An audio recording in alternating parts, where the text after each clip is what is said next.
میرے محترم دوستو، بزرگوں، عزیزو، اللہ رب العزت نے کامیابی کا وعدہ اور ہر زمانے میں ہر تنگی سے نکالنے کا وعدہ صبر اور تقوی انہیں دونوں کو جمع کرنے پر کیا ہے۔ اگر مسلمان حالات پر صرف صبر کرے، حالات پر صرف صبر کرے اور یہ صبر تقوی کے بغیر کرے، یہ صبر تقوی کے بغیر کرے تو اس کی صبر کی مدت بڑھتی چلی جائے گی، اس کے صبر کی مدت بڑھتی چلی جائے گی۔ جتنا یہ تقوی سے دور رہے گا، جتنا یہ تقوی سے دور رہے گا، اتنی ہی کامیابی اس سے دور رہے گی۔ لیکن مسلمان اپنے آپ کو مظلوم یقین کرنے کی وجہ سے نصرت کا، فتح کا اور کامیابی کا اور غلبے کا انتظار کرتا ہے۔ ہماری بات توجہ سے سننا، مسلمان مظلوم ہونے کی وجہ سے فتح کا، کامیابی کا، غلبے کا اور اللہ کی طرف سے مدد کے آنے کا منتظر رہتا ہے۔ حالانکہ قرآن نے یہ بات بطور شرط کے لگا دی ہے کہ اگر حالات پر تم صبر کرو گے، حالات پر تم صبر کرو گے تقوی کے ساتھ، تو میں تمہارے صبر کی مدت کو کم کر دوں گا۔ اور اگر تم نے صبر کیا گناہوں کے ساتھ، صبر کیا گناہوں کے ساتھ، تو صبر کی مدت بڑھتی چلی جائے گی، صبر کی مدت بڑھتی چلی جائے گی، تو صبر کی مدت بڑھتی چلی جائے گی، یہاں تک کہ اللہ حفاظت فرمائے۔ جہنمیوں کے لیے اللہ رب العزت نے ان کی بات کو اس طرح نقل کیا ہے کہ جب وہ جہنم میں صبر کریں گے تو کہا جائے گا اصبروا او لا تصبروا سواء علیکم، صبر کرو یا نہ کرو تمہارے لیے برابر ہے۔ انما تجزون ما کنتم تعملون، کہ تمہیں جو سزا مل رہی ہے وہ تمہارے گناہوں کی سزا ہے۔ معلوم ہوتا ہے کہ قبر تک اور جہنم تک صبر کا سلسلہ ختم نہیں ہوگا۔ کہاں لوگ یہ سمجھتے ہیں کہ 1-2 سال کی بات ہے، صبر کر لو۔ میں نے ایک بات عرض کی ہے کہ اگر صبر تقوی کے بغیر ہے تو اس صبر کی مدت بڑھتی چلی جائے گی، صبر کی مدت بڑھتی چلی جائے گی۔ اور اگر صبر کرنا تقوی کے ساتھ ہے، اگر صبر کرنا تقوی کے ساتھ ہے تو فرمایا کہ تقوی کے ساتھ جو صبر ہوگا اس کے لیے 10 سنین، چند سال۔ یوسف علیہ السلام نے صبر اور تقوی کو جمع کیا، صبر اور تقوی کو جمع کیا، صبر اور تقوی کو جمع کیا۔ یوسف علیہ السلام نے صبر اور تقوی کو جمع کیا، سارا واقعہ اس پر ختم ہوتا ہے انہ من یتقی و یصبر۔ لیکن اگر صبر کیا جائے حالات پر تقوی کے بغیر، تو تقوی کے بغیر حالات پر صبر کرنا، حالات پر صبر کرنے والا ظالم ہے، مظلوم نہیں ہے۔ تقوی کے بغیر حالات پر صبر کرنے والا ظالم ہے، مظلوم نہیں ہے۔ اور مدد مظلوم کے ساتھ ہے، ظالم کے ساتھ مدد نہیں ہے۔ بہت آسان بات ہے کہ مدد مظلوم کے ساتھ ہے، ظالم کے ساتھ نہیں ہے۔ ہم مظلوم صرف اگر اپنے اور مخلوق کے درمیان کے معاملات میں، ہم اگر اپنے آپ کو اپنے مخلوق کے درمیان کے معاملات میں مظلوم سمجھیں اور اپنے اور اللہ کے درمیان اپنے آپ کو ظالم نہ سمجھیں تو صبر کی مدت بڑھتی چلی جائے گی، صبر کی مدت بڑھتی چلی جائے گی۔ اپنے اللہ کے درمیان پہلے غور کرو کہ ہم اپنے اللہ کے درمیان مظلوم ہیں یا ظالم ہیں۔ سب سے پہلی بات یہ ہے کہ ہم اللہ کے اور اپنے درمیان جتنے احکام ہیں ان احکام کے اعتبار سے ظالم ہیں یا مظلوم ہیں۔ اگر ہم تقوی کے ساتھ ہیں تو مظلوم ہیں، تقوی کے بغیر ہیں تو ظالم ہیں۔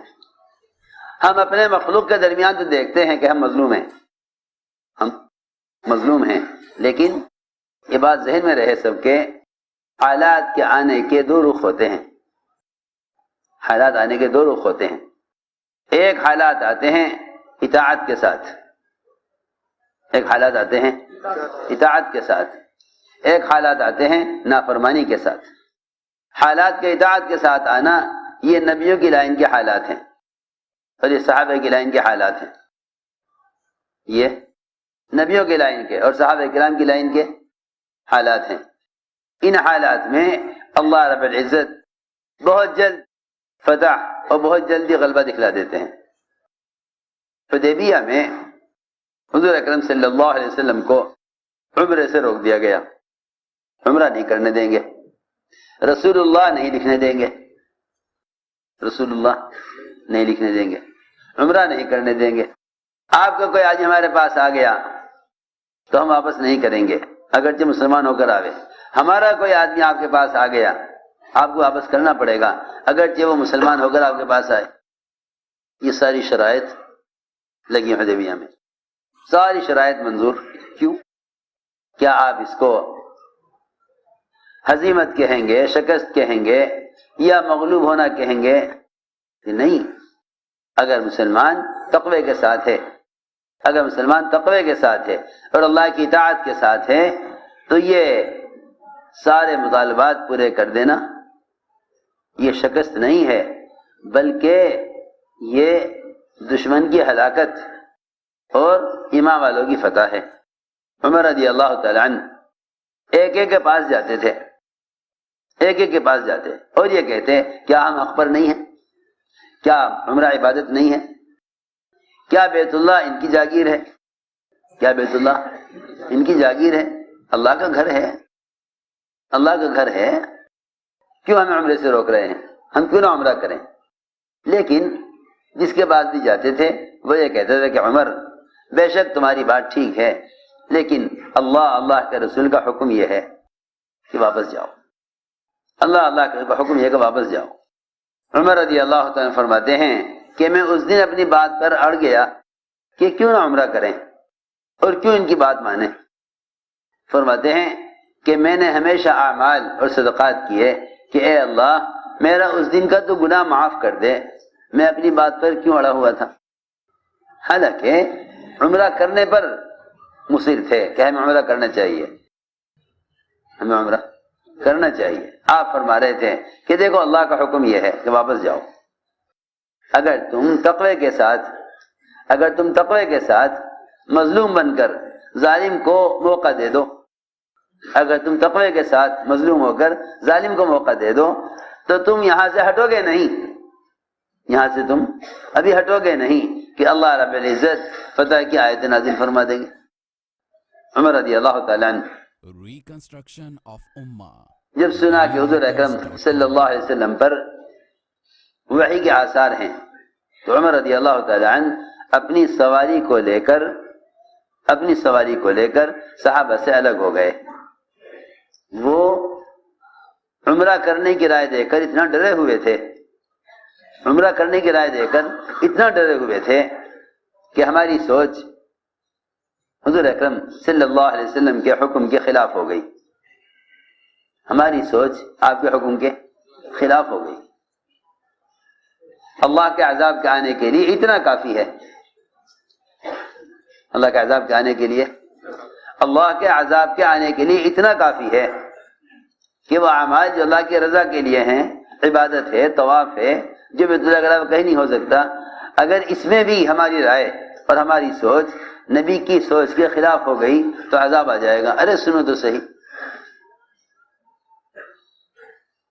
کیسی عجیب بات ہے۔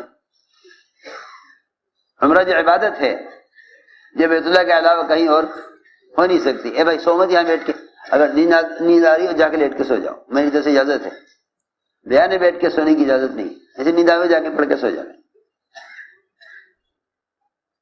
یہاں بیٹھ کے سونے کا مطلب یہ ہے کہ پھر بات کی کوئی اہمیت نہیں۔ تو میں نے عرض کیا کہ عمر رضی اللہ تعالیٰ عنہ اس پر مصر تھے کہ ہم کیوں نہ عمرہ کریں، لیکن جب یہ دیکھا کہ ہماری سوچ اور ہمارا خیال اور ہماری رائے نبی کے حکم کے خلاف جا رہی ہے تو عمر اتنا ڈر گئے کہ اپنی سواری کو لے کر اپنی سواری کو لے کر وہ ساتھیوں سے الگ ہو گئے کہ اس وقت وحی کے آنے کا مطلب یہ ہے کہ آسمان سے قرآن کی آیتیں میرے خلاف نازل ہو رہی ہیں،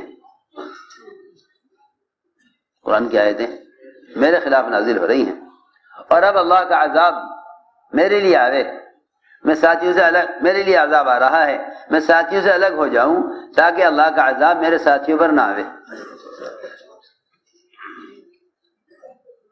اللہ کا عذاب ساتھیوں پر نہ آوے۔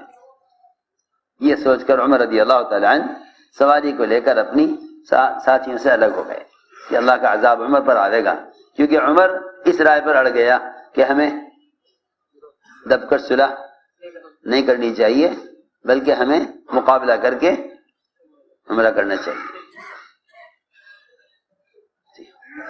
مقابلہ کر کے عمرہ کرنا چاہیے۔ اتنے میں اعلان ہوا، فرمایا حضور اکرم صلی اللہ علیہ وسلم نے عمر کہاں ہیں؟ عمر رضی اللہ تعالیٰ عنہ ڈرے ہوئے تھے کہ دیکھو کیا وحی نازل ہوئی ہے اور کیا آیتیں عمر کے خلاف آئی ہوں گی۔ آپ فرمایا عمر خوش ہو جاؤ، عمر خوش ہو جاؤ، اللہ تعالیٰ نے فتح دے دی، اللہ نے فتح دے دی، اللہ نے فتح، حالانکہ فتح کی کوئی چیز نظر نہیں آ رہی، فتح کی کوئی چیز نظر نہیں آ رہی۔ اللہ اکبر۔ مطالبات کا پورا ہونا فتح نہیں ہے، اللہ کے حکم کا پورا ہونا فتح ہے۔ مطالبات کا پورا ہونا فتح نہیں ہے، حکم کا پورا ہونا فتح ہے، حکم کا پورا ہونا فتح ہے۔ یہاں سے ہٹے نہیں کہ اللہ تعالیٰ نے فتح کی آیتیں نازل فرما دی۔ صحابہ فرماتے ہیں تم لوگ کہتے ہو کہ مکہ مکرمہ پر حملہ اور بیت اللہ سے بتوں کا نکلنا یہ فتح مکہ ہے، حالانکہ ہم حدیبیہ کو فتح مکہ کہتے ہیں۔ سمجھے؟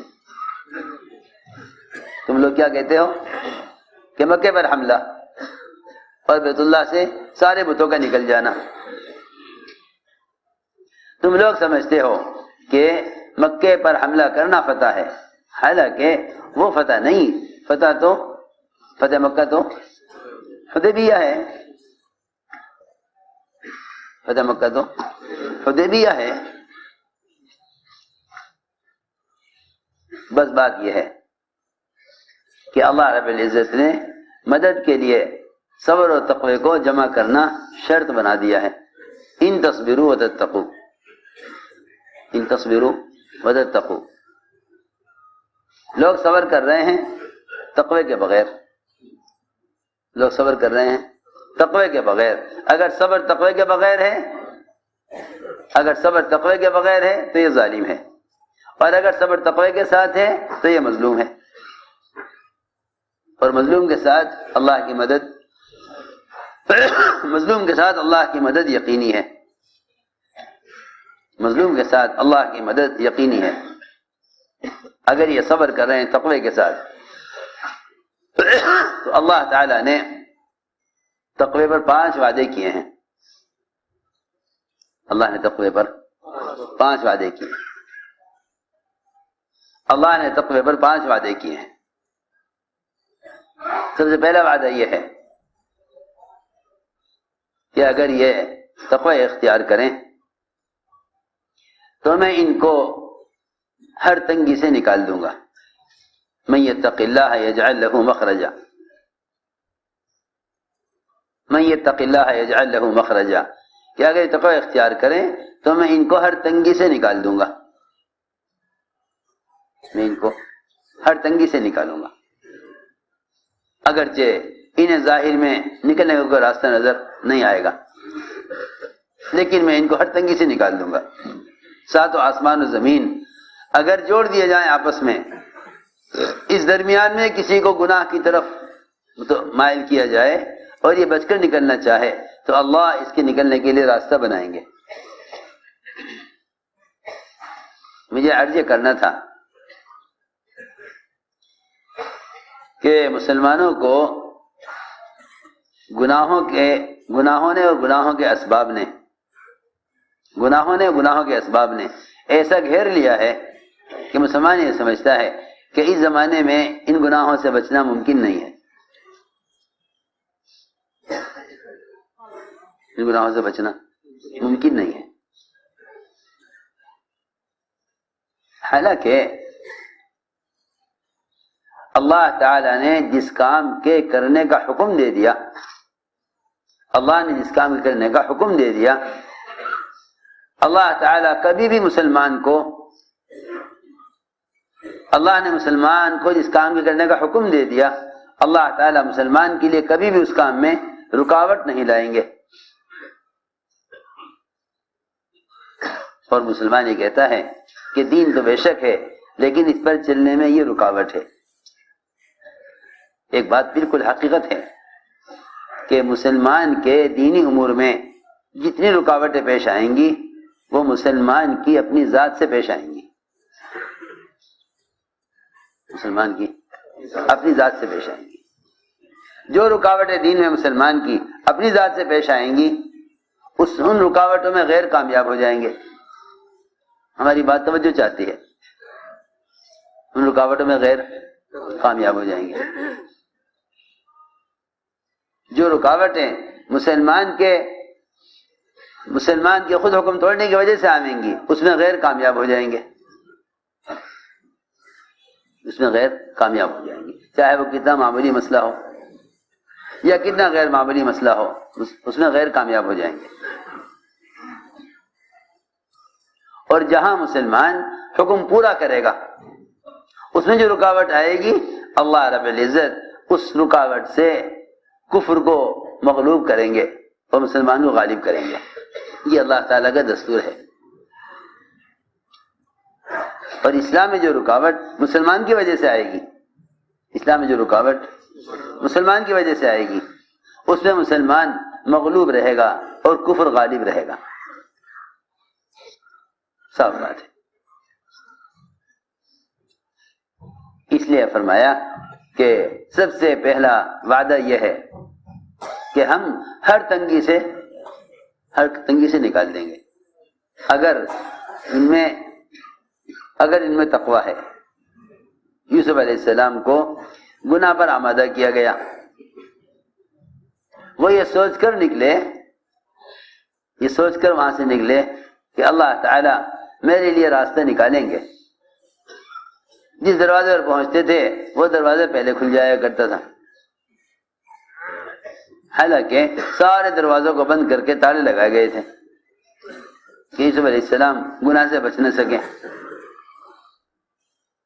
اگر مسلمانوں کے اپنے دل میں تقوی ہوا اور پھر ان کو عبادت سے روکا گیا یا انہیں کسی گناہ کے اندر مبتلا کیا گیا تو اللہ رب العزت ہر زمانے میں مسلمانوں کی مدد کریں گے۔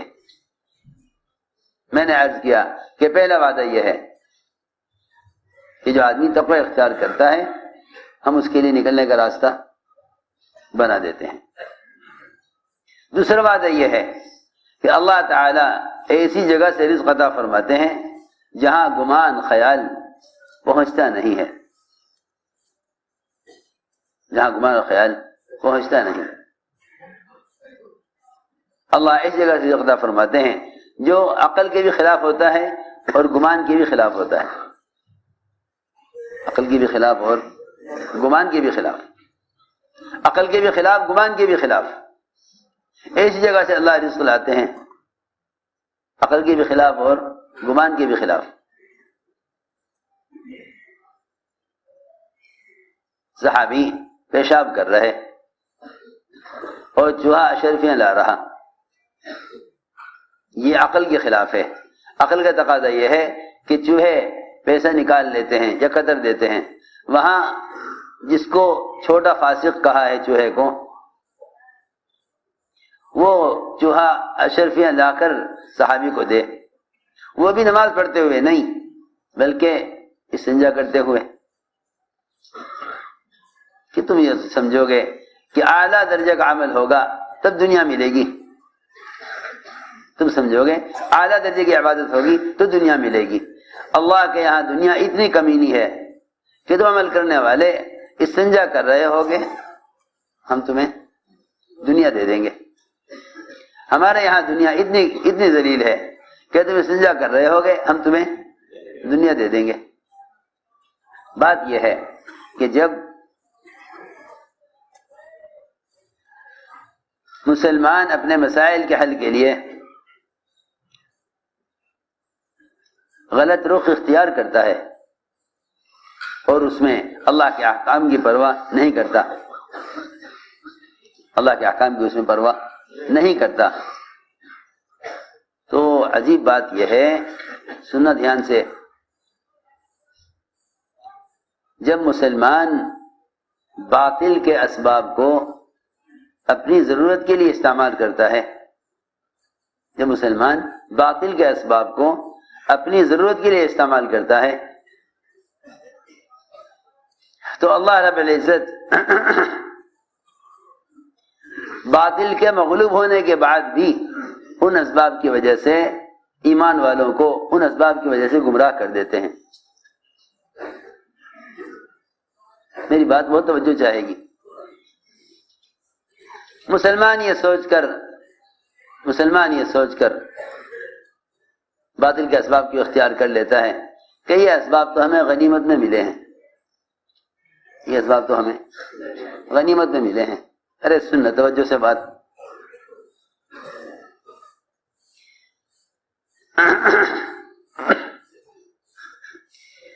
یوں کہتے ہیں کہ بھائی مل جل کر رہو، آؤ ہم سب آپس میں مشترک ہو جائیں، تجارت میں، زراعت میں، سیاست میں، حکومت میں، سرمایہ داریوں میں، کمانے خرچ کرنے کے نقشوں میں، بیاہ شادیوں میں، آؤ ہم سب کے سب مشترک ہو جائیں،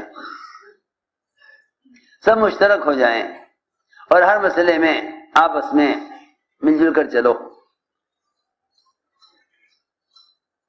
جب یہ بات پیدا ہو جائے گی تو پھر اللہ رب العزت کفر کو غالب کر دیں گے. اس لیے کہ مسلمان سے امن اور ہدایت یعنی حفاظت اور ہدایت ان دونوں کا وعدہ مسلمان سے صرف ایسے ایمان کی شرط پر ہے جس میں شرک کی آمیزش نہ ہو، جس میں شرک کی آمیزش نہ ہو. الذین آمنوا ولم یلبسوا ایمانہم بظلم، کہ وہ ایمان والے جنہوں نے معاملات اور معاشرے میں خاص طور پر عبادات میں تو مسلمان غیروں کے ساتھ شریک نہیں ہے، اور اسی کو وہ سمجھتا ہے کہ بس ہمارے ان کے درمیان یہی فرق ہے کہ وہ بتوں کی عبادت کرتے ہیں، ہم اللہ کی عبادت کرتے ہیں. اتنا ہی فرق سمجھتا ہے مسلمان اس زمانے میں اپنے اور غیروں کے درمیان اتنا ہی فرق سمجھتا ہے کہ وہ بتوں کی عبادت کرتے ہیں، ہم اللہ کی عبادت کرتے ہیں. حالانکہ بات اصل یہ ہے کہ جتنا مسلمان کو غیروں کے عبادت کے طریقے سے بچنا ضروری ہے، جتنا مسلمان کے لیے غیروں کی عبادت کے طریقوں سے بچنا ضروری ہے، اسی درجے میں غیروں کے معاملات اور معاشرے سے بچنا بھی ضروری ہے.